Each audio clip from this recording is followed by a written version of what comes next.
C'est un métier qui a traversé les siècles et qui se perpétue ici à Corbigny dans la Nièvre.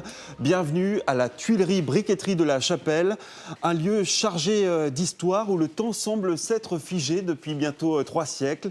Car ici, tout est fait de façon artisanale. Chaque brique, chaque carreau passe entre les mains d'un artisan passionné.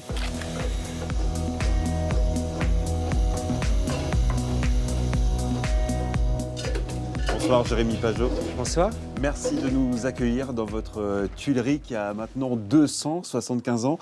Qu'est-ce que vous êtes en train de façonner là? Alors, je suis en train de fabriquer du carrelage. Donc là, je découpe une bande d'argile donc pour obtenir un produit qui sera ensuite mis à sécher et ensuite qui sera passé au four pour pouvoir être cuit pour donner donc ce produit-là. C'est vraiment la technique à l'ancienne. C'est vraiment la technique à l'ancienne, beaucoup de gestes manuels, donc découpage à la main pour pouvoir mettre en forme, du pressage pour pouvoir faire des formes spécifiques. Ensuite, il y aura une phase de séchage, puisque les produits devront sécher avant de cuire. Donc là, le séchage est environ une semaine à peu près. Une fois les produits secs, effectivement, je vais pouvoir les passer au four. Et donc la cuisson, c'est 15 heures, entre 15 et 20 heures, pour monter à une température finale qui soit environ de 1050 degrés. Quand on est dans cet endroit, on a l'impression que le temps s'est un peu figé. Les machines autour de vous, là, elles ont quel âge? Ouais, alors là, on travaille un petit peu comme dans les années 60, sensiblement, avec de la terre locale, puisqu'on continue de travailler avec la terre locale, comme ça se faisait il y a 270 ans. Et à l'ère du tout industriel, du toujours moins cher, il y a encore une clientèle pour ce type de produits Oui, artisanaux? j'ai des clients. Alors, ma clientèle, c'est en grande partie des particuliers, parfois des monuments historiques. L'idée qu'ils ont, c'est de retrouver un produit qui ressemble à ce qui se faisait il y a un siècle ou deux.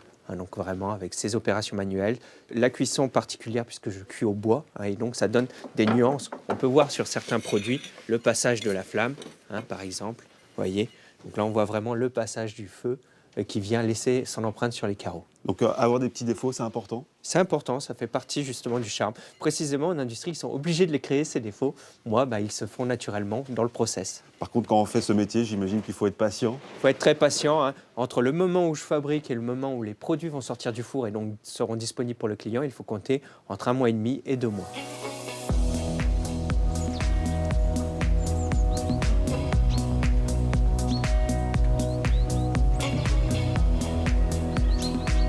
Avec nous maintenant Bernard Henriot, bonsoir. Bonsoir. Vous êtes artisan à la retraite et le propriétaire de cette tuilerie. C'est ça, oui. Une tuilerie très ancienne. Vous pouvez nous raconter son histoire? Bien sûr, oui. Alors la tuilerie, elle est connue depuis le milieu du 18e. Et la famille qui me l'a vendue était là depuis 1892 jusqu'à 2002, donc 3 générations. La tuilerie a toujours fonctionné, même pendant les guerres, il n'y a pas eu d'interruption. Des bâtiments pareils, ça demande de l'entretien? Oui, justement, c'est notre préoccupation de maintenant. Alors, en 2 mots, ça, c'est le bâtiment caractéristique de la tuilerie, avec les toitures qui descendent à 1 mètre du sol. Le bâtiment qui est derrière moi, il abritait le four.